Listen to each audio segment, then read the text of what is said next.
everyone, and welcome to this podcast is for women. This is a very special episode with my guest author, Rebecca Campbell. Hi, Rebecca. It's so great to have you on my show today. Happy to be here with you, Adrienne, and hi everyone who's listening. Rebecca, if you don't know who she is, I am so excited to introduce you to the world of Rebecca Campbell. She's a best-selling author of numerous books: The Rose Oracle, Rise Sister Rise, Light is the New Black, and Letters to a Starseed. These are just a few of them. She also has an incredible card deck also that I love. I use it almost every day to get a little guidance and intuition. And she also is the founder of the Sanctuary Membership. The Sanctuary Membership we're going to talk a little bit about in this podcast. So Rebecca, welcome again to my show. I want to start off by telling you that I discovered your work at such an interesting time in my life. My career was moving right along in the coaching industry for women in relationships, but I was feeling this void. I was feeling something, a little empty space, and I didn't know what it was I was looking for. And literally, your book fell off into my lap at a bookstore I was visiting in the New Age section, and I discovered Rise Sister Rise. And that was my introduction to your work. And within reading the first few pages, I said, this is what I've been looking for.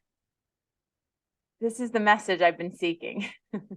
Well, I think that, gosh, I mean, my process of writing is always like I'm kind of writing to myself, as in and through different periods. And yeah, I really understand, like with that book, it was such a journey for me to be able to write it and explore it and kind of like a deep, I know that I had kind of done all the things that society told me to do. I'd kind of learned how to make it in a man's world, quote unquote. And I had this yearning, deep yearning for the feminine mysteries, the wisdom, the returning to the cyclic nature of life, returning to the earth as well, and nature and nature as mother and home to us all.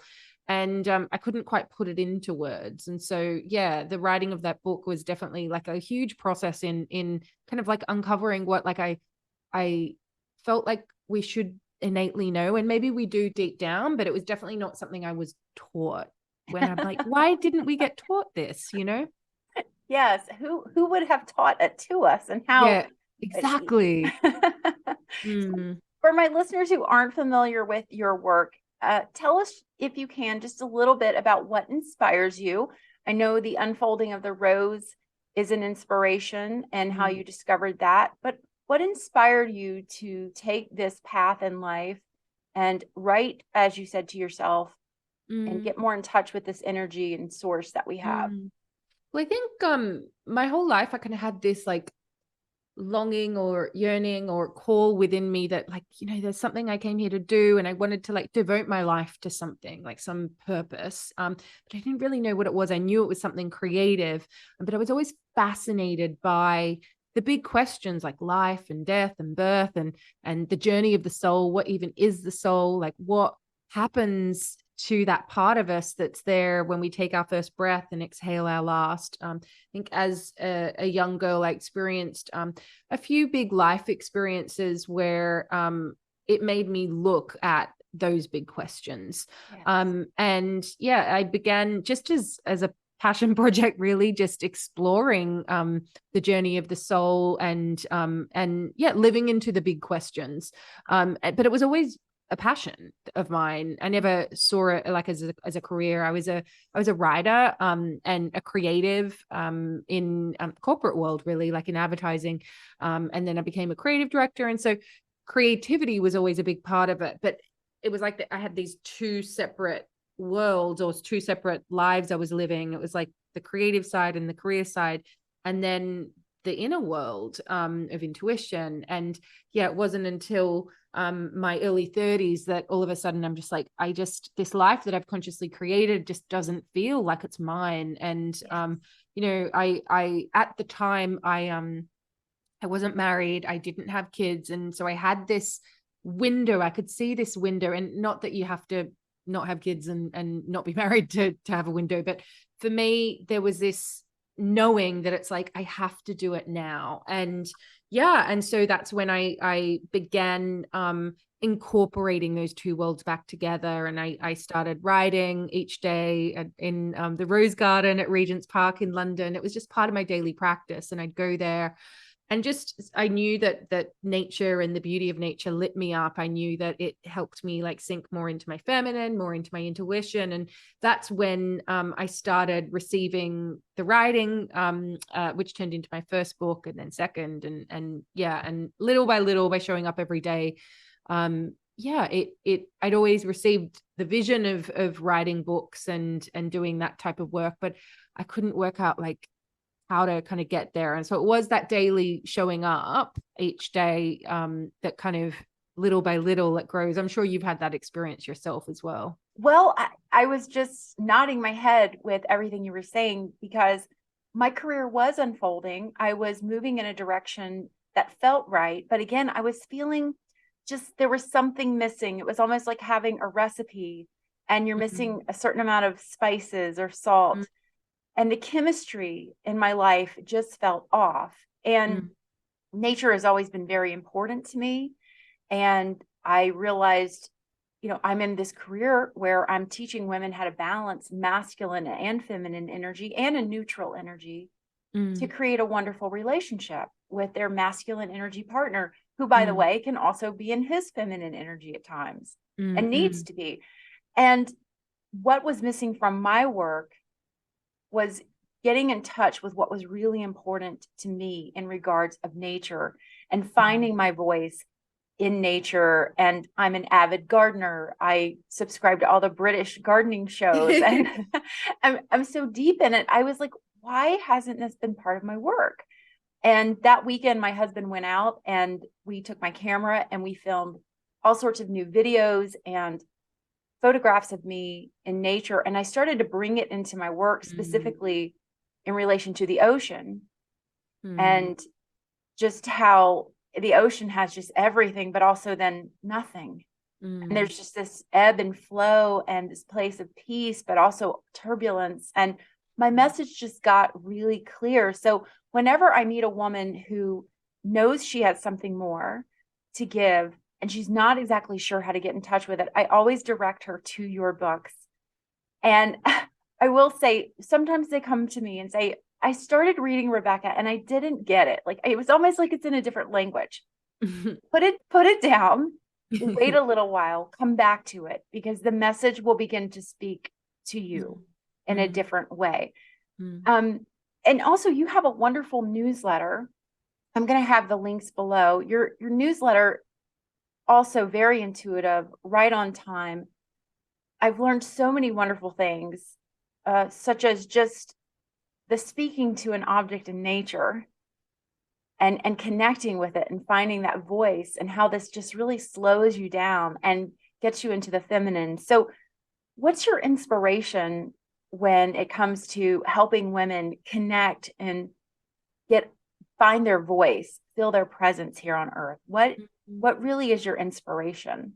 So I think so my inspiration is always like beauty. And so that's why flowers are such a big part of it, but water as well. Like when I was a creative in advertising, I'd get up extra early and I'd walk along the beach each morning. And I didn't know I was doing it specifically at the time, but I saw more of the water, like you were talking about it, like, whether it was choppy or big waves or placid and calm, I'd ask the water to inspire me. And inspire obviously is like in spirit, those two words. So it's like when you're inspired, we're connecting with spirit. And I think creativity and intuition come from the same space, and it's the space of spirit and soul. And so when I look back, I've always connected with nature in that way. It's always been part of my creative process. But I've since become a mum. And yeah, so I've got two kids. And I mean, yeah, after I had the first, actually felt very, very connected, but then, sleep deprived, and, the practice that I would normally do daily is like out the window. Do you have kids? Yeah. I don't have children. However, I have a lot of fur babies, both rescue and otherwise. And I can't, parenthood, I know is that times about 100, but Yeah. I understand the interruptions that we all face. Right. Right. Yeah. And so it's so different. And then since I had my daughter, like, and I've got a toddler as well, it's just like, oh my gosh, you can forget the morning practice I used to do. But it's been Yeah. actually a really, really, because spiritual practice is like, it's a core of what I've always taught. Like I'm a big believer in carving out non-negotiable time every day to connect in with the sacred. Now that doesn't have to be an hour-long meditation. It doesn't even have to be a meditation. There's so many different ways you can connect with sacred. But becoming a mum has actually been an amazing syllabus in bringing the spiritual into the physical a little bit more. So when I reflect back before, I think I kind of showed up to the spiritual in more of a masculine way, and nothing wrong with it. It really served me at the time, but I'd be like, I'm going to go and do my practice now. So I'm going to go and meditate for half an hour or 15 minutes or whatever it is, but I'm going to go and do my spiritual practice. And then I'm going to come back into my life, and then I'm go and be spiritual, and then I come back into my life. And so it was almost like these separate worlds. And I think that this often is the case when we go on a journey of awakening. It's like there's the way things were, and then we have some kind of awakening experience, whether that's through heartbreak or loss or some mystical experience. So that happens. And so it's almost like, whoa, a whole nother world has opened up to me. Mm-hmm. But sometimes that can feel quite alienating, because it's like the previous world I was in, my normal life, and maybe people in my life, I feel like I feel quite separate from that. And so we can almost create these two separate worlds, which make us even further away from what we're really yearning for. Yes. I Yes. definitely experienced that myself.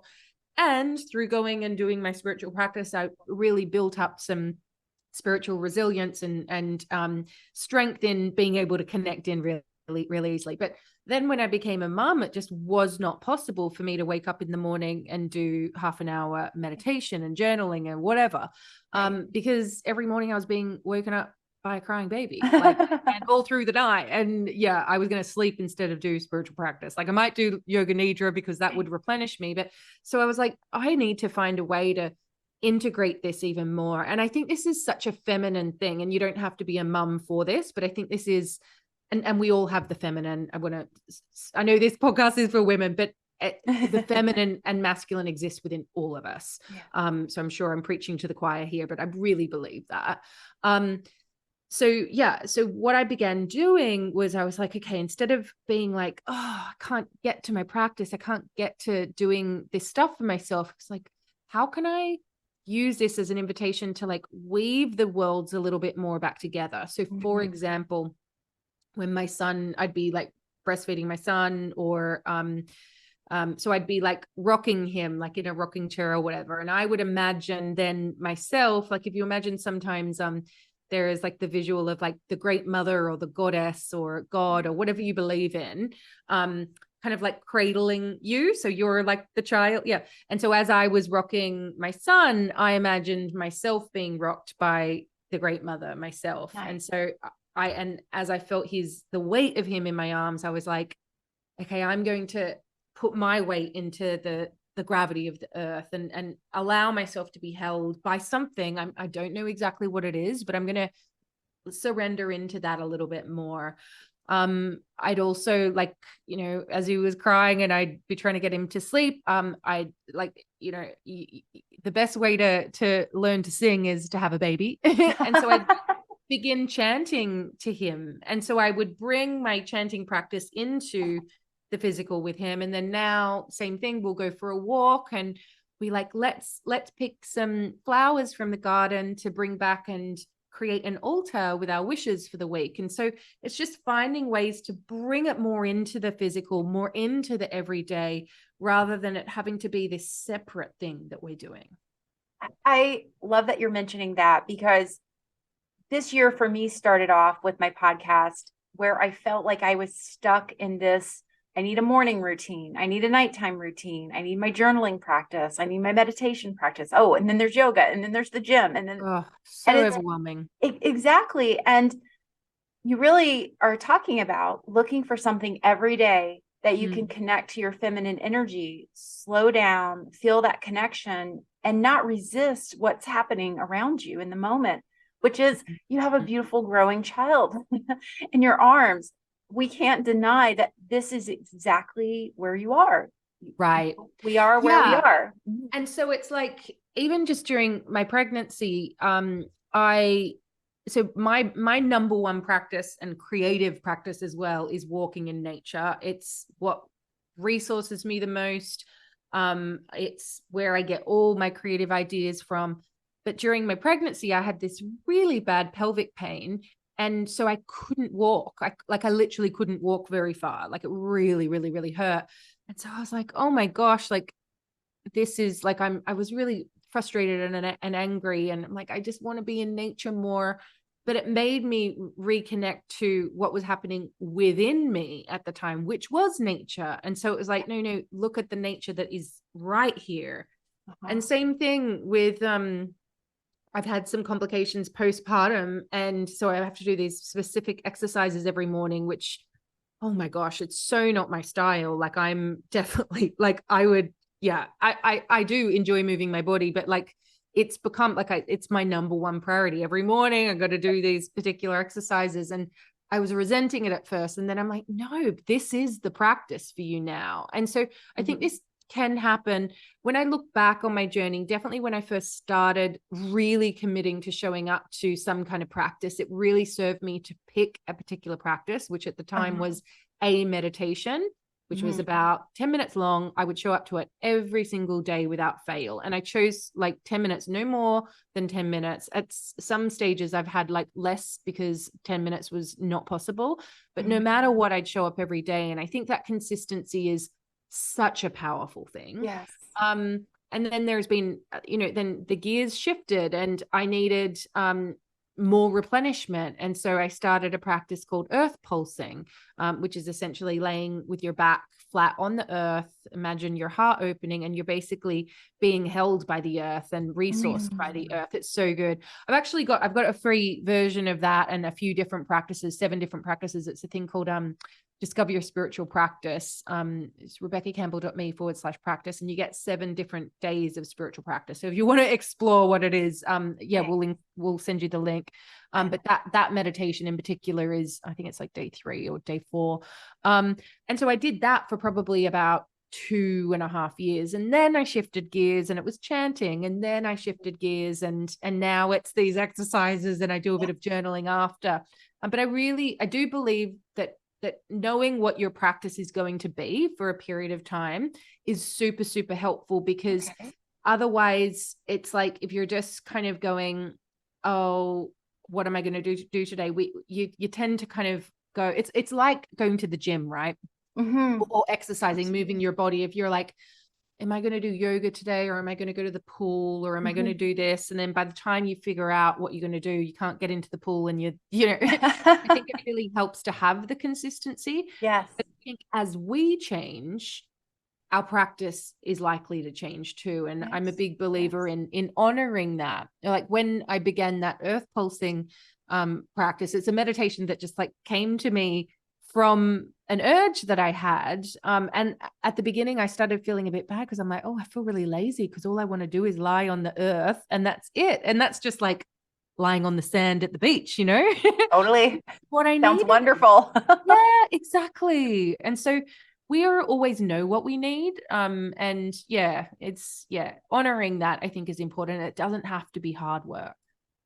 And the ability to not judge yourself, listen to yourself, find out what you need, or just experiment with what might feel good to you in this moment. Right. Instead of being up in our heads in this problem solving, masculine and problem solving world, it's so easy to pick up your phone and get stimulated, or work and get stimulated. But instead, that feminine energy that we're wanting to connect with, that's slowing down, it's all around us. It's really all around us. We have to just find. No, I have a lot of women that I help who are they're having relationship difficulties. They have found me because they realize or they sense that they've been operating from a place of masculine energy in their relationship with a masculine energy partner, which can cause a conflict because I believe it's best if they're in balance. Mm. They're in balance in different places in your life. You have to figure out and evolve and find out what those places are. But women that really are in a lot of heartbreak, feeling lost, there's someone in their life that has walked away from them or the relationship just didn't work. And it's so easy to go inward and blame ourselves. Do you have anything you would want to share for women that are experiencing heartbreak or in a difficult spot emotionally? Mm. Well, yeah, I think that when we're going through these really difficult times, and I don't think anyone's immune to it. Like, I think we all go through it. As much as we would like to kind of maneuver and avoid and, like think our way to avoid these things, I think these are part of the initiations of life, and relationships in particular are the number one way we grow. And so as painful as it is, I think that they also have the potential to be invitations to deepen the relationship we have with ourselves, and to change and grow. I know that, myself, some of the deepest, darkest moments have been, losing loved ones through death, and particularly relationship ending. And there's this poem that I wrote, again, like, it's in a book, but I wrote it to myself in my darkest moment, which is called "I Pray You Hit Rock Bottom." And it's essentially saying, like, I pray that you hit that darkest, deepest moment of your life, and those things that you were clinging to, it's like they become too hard to keep holding onto and clinging and gripping to. Like, things come along and you just can't possibly hold it all together anymore.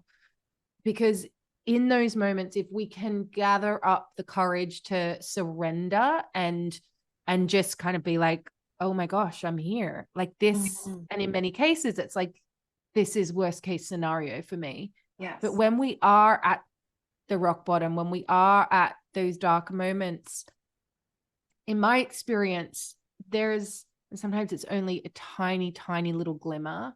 But it's like, when it is really, really dark around us, it is possible actually to hone in on that inextinguishable light that is within, and around us, and to hold on to that and say yes to that. And often when we have loved and lost and then lost again, it's like, when we have nothing to lose, we can somehow gather up the courage to go, I'm just going to go for it, because this didn't work and this hurts like hell. So I'm going to take a chance now. I'm going to try something different. And that's when transformation can happen. Not that you have to be in the rock bottom moment for it, but often that's when the rebirth happens. Well, it's interesting because I was an English literature studies major and studied all this English literature. And when I began my ABCs to Get Him Back, which is really about getting you back program, a Wordsworth poem just stuck in my head. And it was, "A deep distress hath humanized my soul."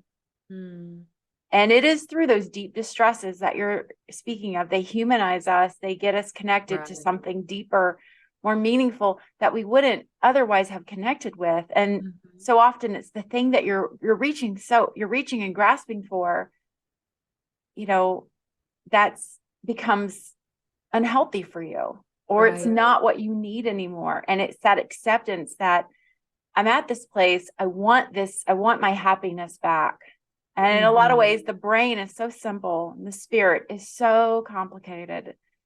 And the brain wants that happiness, but the spirit knows that it's so many more layers, so many different. So I feel almost like the rock bottom is the human experience of rock bottom, but not the spirit's rock bottom. Right.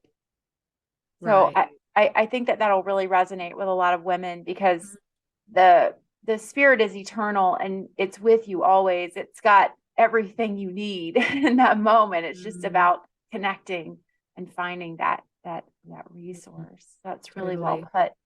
I want to also mention that you have a wonderful group called the Sanctuary. And the Sanctuary it's online, but you teach classes, you have meditations, um, rituals. I love all your rituals and your workbooks. They're not only beautiful, but they are just so helpful and ask such good intuitive questions. It's Do you want to tell us a little bit about the Sanctuary?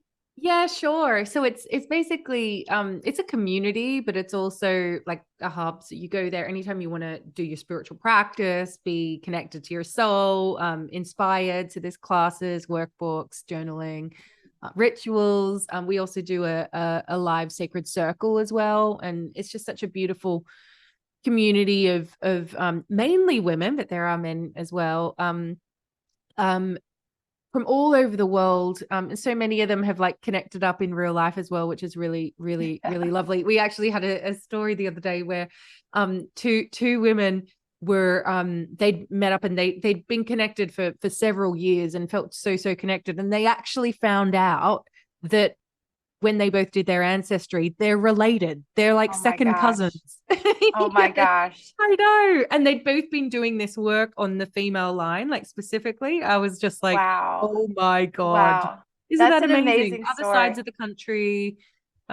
Yeah, so amazing. I love that. I love that. Well, I think your group is fantastic. It has just so much to offer anyone who and 24/7. It's there always. So Yeah. if your ritual schedule is off, you have something and definitely anytime, definitely check out. I think you have one of the most amazing newsletters. There are so many newsletters out there, or email lists that you can subscribe to, but to really get something and you can put it into practice that day, not just the why, but the how. And you're doing a lot of great work for women that need something deeper, something more that's calling, and they're not really sure what it is. And it's so in alignment with feminine energy and everything I teach in that slowing down and finding your feminine energy voice and using a different part of your senses to do that. Is there anything else you want to share with my audience about relationships or love or how to have a strong, healthy, loving relationship as a parent, as a mother, as a wife, Mm. goddess? Ah, well, I think I mean it's that classic cliche, but it's definitely true. Like the most important one that we have is the one with ourselves. And I know that yeah, the biggest growth area for me that I wasn't aware of until I became a mum, and this is true of any relationship, really, like any intimate relationship, because it's how we grow the most.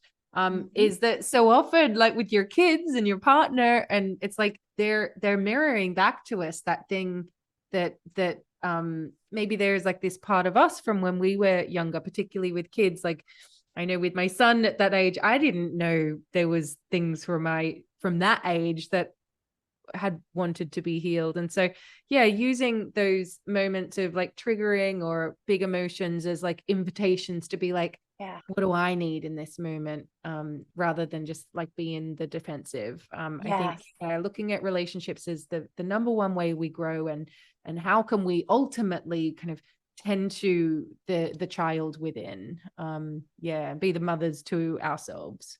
Oh, I love that. I'm always telling my clients that a man either brings us a message or a gift, but Mhm. it's always a little reflection back. They're mirroring back either a trigger or something that this is the new book that's dropped into your lap. This is where you need to learn or grow. Uh, and It's instead of so true.